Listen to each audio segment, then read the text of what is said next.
What is the black cube? And is Saturn Satan? Is Saturn the demiurge? I believe I have quite some authority on this issue, as I am a shamanic practitioner with the stellium in Capricorn. Considering Saturn rules Capricorn, I have a very intimate relationship with this planet and this entity. I would certainly say that I know more about this subject than most people. First off, we can look at the physical incarnation of Saturn, which is the actual planet which we can see. Saturn is the last planet which is visible with the eyes. In other words, Saturn is at the threshold of the visible and the invisible, the physical and the spiritual world. The notable physical characteristics of Saturn is of course the ring and then the hexagonal North Pole. The hexagon on the North Pole is actually a storm, which we can call the eternal storm. However, those that understand the symbolic language of the universe will see something more significant here. In Greek mythology, Saturn is known as Kronos, who is a titan. The description of titans seems to suggest that the planets are the titans. This is similar to how the giants might be the planets in Norse mythology. And it's described that the planets, the titans, and the gods are at war with each other. We also see that the outer planets are supposedly older and give birth to the inner, younger planets.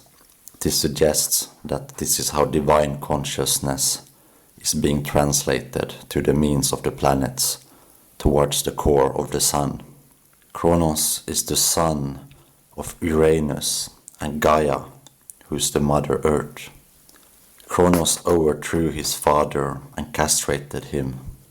The genitals of his father would not be the last things he would cut, as he is usually depicted with a sickle or a scythe, and is also the god of harvest. In the legend, Kronos learns from Gaia, Earth, that one of his sons is destined to overthrow him. So, to prevent this, Kronos eats all of his sons. However, Gaia tricks Kronos by giving him a rock to eat instead of Zeus, and Zeus manages to escape and will later overthrow his father.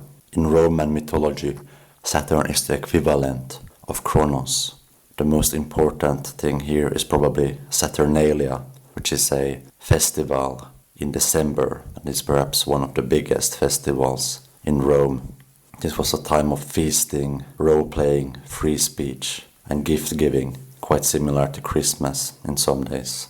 This is also where we saw the weekday of Saturday being named after Saturn. In ancient days, we actually believe that Saturday used to be the last day of the week and not Sunday. In other words, Saturn represented the end of things. Very similar with the harvest motif, where things are harvested, eaten, but then reborn in some other fashion. This also fits with how Saturn is at the threshold of the visible and the invisible. Saturn was also associated with the Roman deity Janus, who was the god of ends and beginnings and portals, representing the transition from the old year to the new year. Quantum potential field has infinite possibilities of how it can be expressed. It is by the will and the perspective of the magician who ventures to this realm that then collapses the wave function into a particle. This is, in essence, how we create our physical reality through our minds. However, to do this in a deliberate way, such as in magic practice, the practitioner must venture beyond Saturn to the realm of infinite possibilities in the quantum field. And of course, to do this, you must first pass through the gatekeeper, which is Saturn. The spiritual realm is also a place beyond time, without time, where all points of time exist simultaneously.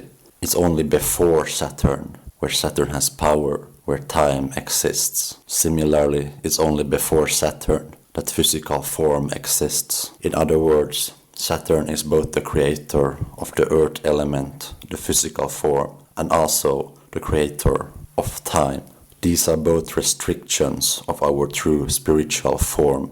So Saturn is also known as a planet of restrictions. We can see this very clearly with the ring around the planet. The ring restricts some concerns that Saturn might be known as what the Gnostics call the demiurge, and could even be Satan. This is true in some respect, as Saturn is responsible for the illusion of the material world and the illusion of time. The planet Earth, or Gaia, is not just of the earth element. Rather, the earth is where all the different elements are mixed. The strange way that we know that Saturn is responsible for creating the earth element is through the hexagonal storm on the north pole of the planet. The hexagon is a two-dimensional image, but when viewed from a 3D perspective, it makes a cube. And indeed, the cube is the platonic solid of the earth element. This is usually depicted as a black cube, as black, of course, is the color of Saturn.